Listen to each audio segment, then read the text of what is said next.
Halo Bapak Ibu Guru hebat, salam guru penggerak. Perkenalkan, nama saya Maria Ortolana WA, calon guru penggerak angkatan 9 dari SMP Negeri 2 Bajawa.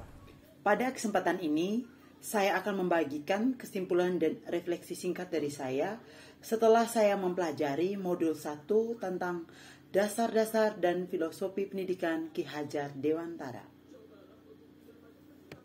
Sebelum saya mempelajari modul 1 ini, saya menyadari bahwa ada banyak sekali kekeliruan yang sering saya lakukan di kelas pada saat proses pembelajaran.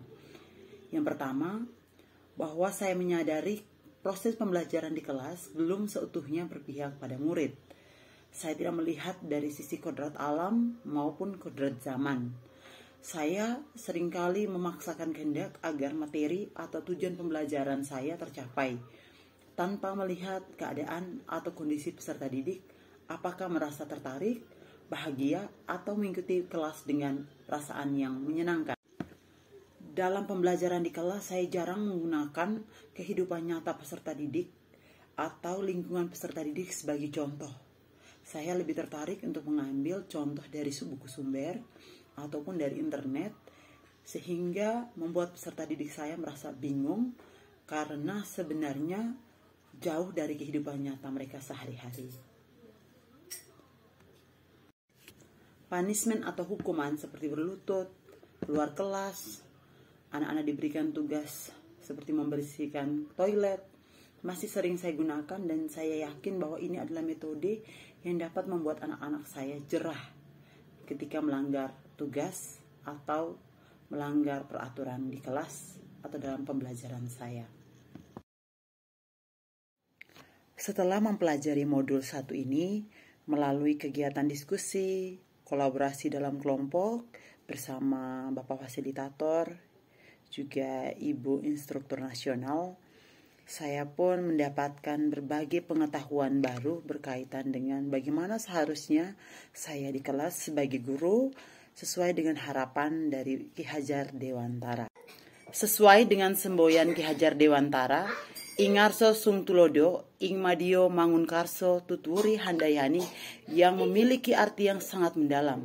Saya dapat mengambil kesimpulan bahwa pendidikan seutuhnya merupakan proses menuntun segala kodrat yang dimiliki anak agar dapat memperbaiki lakunya hidup dan tumbuhnya kodrat anak tersebut, sehingga ia dapat mencapai keselamatan dan kebahagiaan yang setinggi-tingginya, baik sebagai seorang manusia maupun sebagai anggota masyarakat. Kesimpulan yang kedua, bahwa sebagai pendidik, kita juga perlu membuka diri terhadap hal-hal baru dari luar.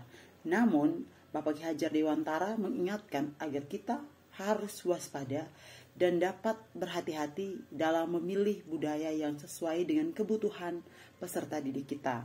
Kita juga harus mempertimbangkan kekuatan sosio-kultural daerah kita sendiri yang harus ditanamkan kepada siswa dalam menguatkan karakter mereka. Kesimpulan yang ketiga, pendidikan anak berhubungan dengan kodrat alam dan kodrat zaman. Saya memahami bahwa Ki Hajar Dewantara menginginkan bahwa pendidikan yang diterapkan harus sesuai dengan kebutuhan dan keadaan siswa yang berkaitan dengan kodrat alam mereka. Kita juga harus selalu mengikuti perkembangan zaman di mana siswa berada yang berkaitan dengan kodrat zaman. Hal ini tentunya harus menyesuaikan dengan asas dan nilai kehidupan kebangsaan Indonesia. Kesimpulan yang keempat berkaitan dengan kecerdasan budi pekerti, bahwa keluarga menjadi tempat yang utama dan paling baik untuk melatih pendidikan sosial dan karakter baik bagi seorang anak. Keluarga merupakan tempat bersemayamnya pendidikan yang sempurna bagi anak untuk melatih kecerdasan budi pekerti mereka. Setelah mendapat banyak pengalaman dan pengetahuan baru, saya memilih beberapa poin-poin penting yang menjadi hal utama yang perlu saya terapkan dalam proses pembelajaran saya di sekolah, sehingga dapat sesuai dengan harapan Ki Hajar Dewantara. Yang pertama, sebagai pembelajar atau guru, saya harus memahami secara baik keadaan dan kebutuhan siswa saya di kelas. Saya harus mampu menuntun siswa dengan baik. Menuntun dalam hal ini menjadi teladan, pamong, dan motivator bagi siswa saya di kelas.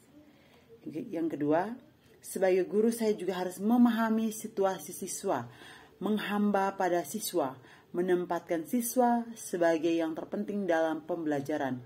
Artinya, kebahagiaan dalam mengikuti pembelajaran adalah yang utama. 2. Sebagai guru, saya juga harus memahami siswa, menghamba pada siswa, artinya menempatkan siswa sebagai kepentingan yang tertinggi dalam proses pembelajaran, mengutamakan kebahagiaan mereka dalam mengikuti pembelajaran.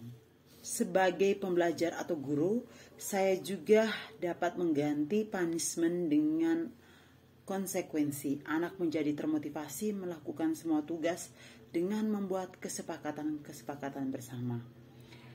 Berikut, saya harus mempertimbangkan kehidupan sosial budaya dari peserta didik saya, yaitu budaya daerah Bajawa, dalam melaksanakan pembelajaran di kelas.